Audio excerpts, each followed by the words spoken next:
Good morning, class 10th B. As we are at the last chapter of economics, globalization, and today we start with the definition. As we discussed these things previously, the meaning of globalization, interlinking of the word.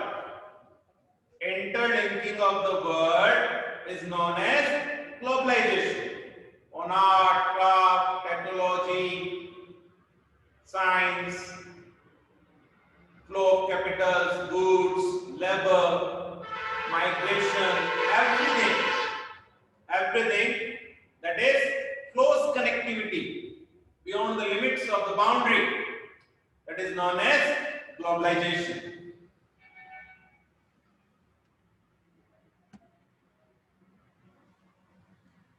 As we discussed, now world is the global village.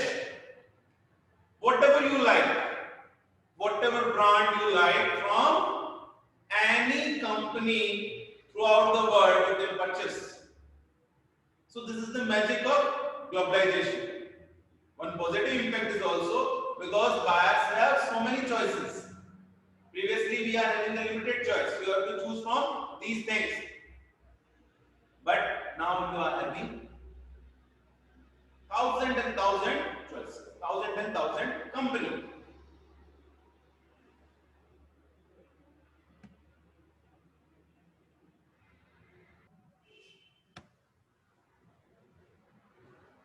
Globalization refers to the integration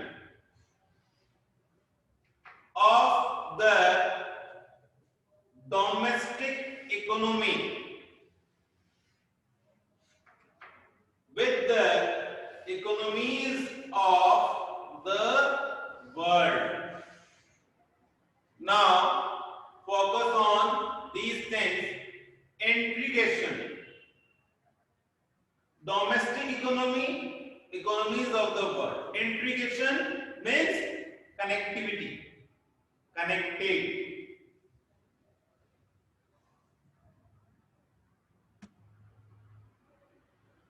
Students, globalization refers to integration. Integration means connecting.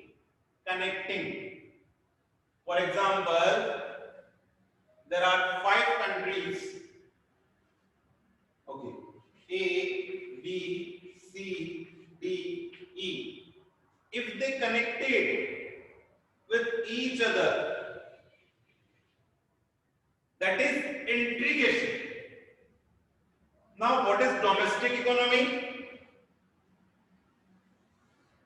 Economy of individual nation, economy of individual part, known as domestic economy.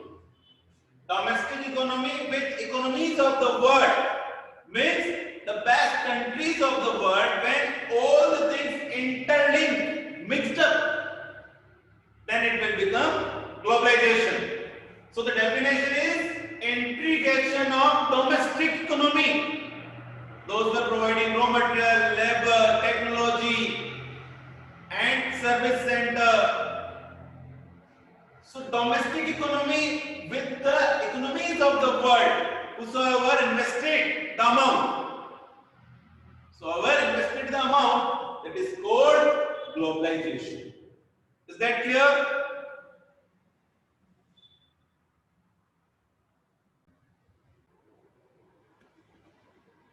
Now, after this definition, the second thing which we studied, MNC, multinational companies, is a company that own and control production in more than one nation. What is MNC? Is a company that own and control production in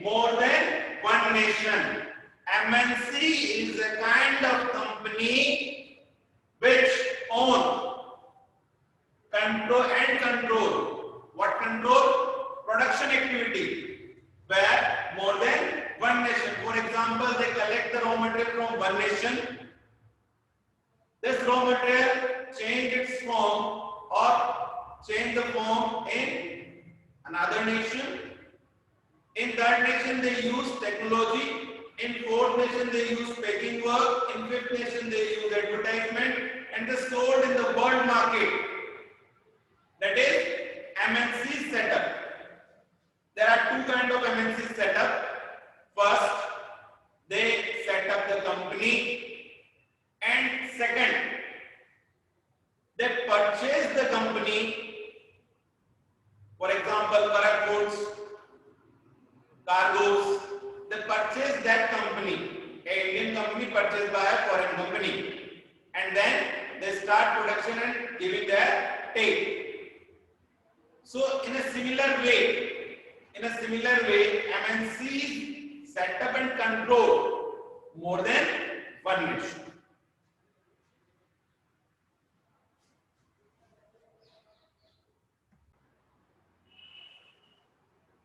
So in general two ways, MNCs set up.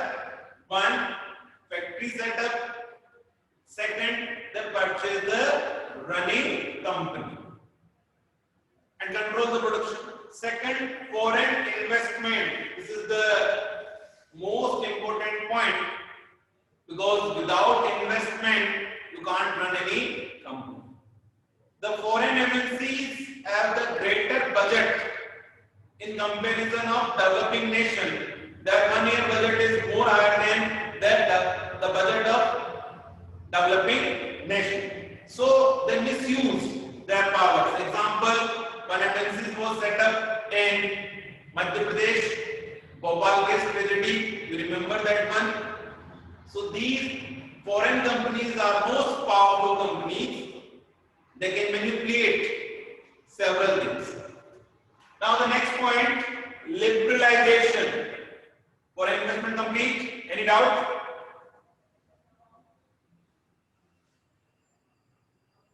In foreign students, remember this thing, that we are putting the present only on the basis of online class, and this is the CBSE guideline. So inform your other friends also, be in class.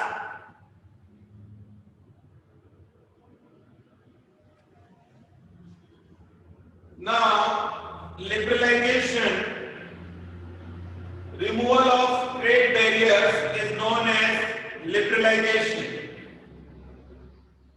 First thing, what is trade barrier?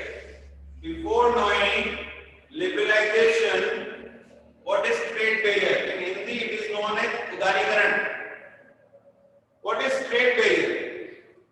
Restrictions on foreign trade is trade barrier. So if you write down these things, I can clear this one, or if you can take the snapshot of this one, so I can clear this one and write down something else.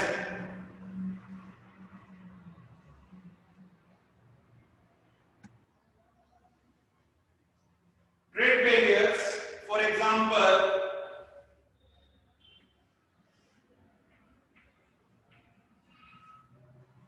before 1991, foreign companies, if they want to sell their product, they have to pay more taxes. We are taking example, just for example, if they want to sell their product in Indian market, this is Indian market,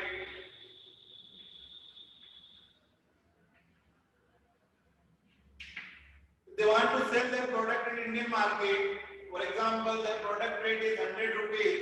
If they want to sell this product in Indian market, there are 25 to 35% trade barrier, or sometimes 45% trade barrier.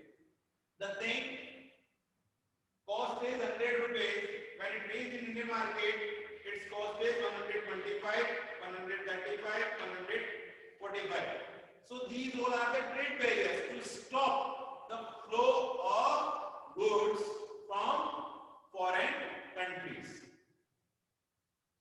is known as the trade barrier.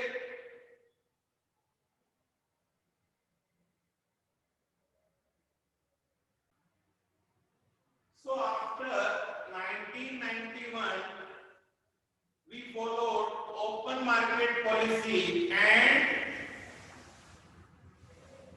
this trade barrier was removed. Now they directly reach an Indian market without paying extra taxes or trade barrier. Open market.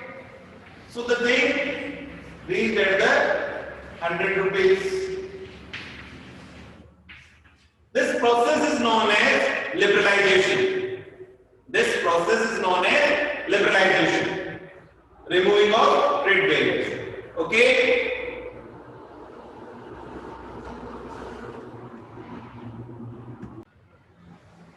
Quick revision. Today what we studied: globalization, integration of domestic economy with economies of the world is known as globalization. MNCs work more than one country. They invested, control the production. Remember, investment, control on production in more than one nation is MNC. Then trade barriers, restrictions to import the goods, putting higher taxes, known as trade barriers. In 1991, we removed the trade barriers, that is known as liberalization, in Hindi, Udarikaran. After that, Indian market flooded with the foreign goods.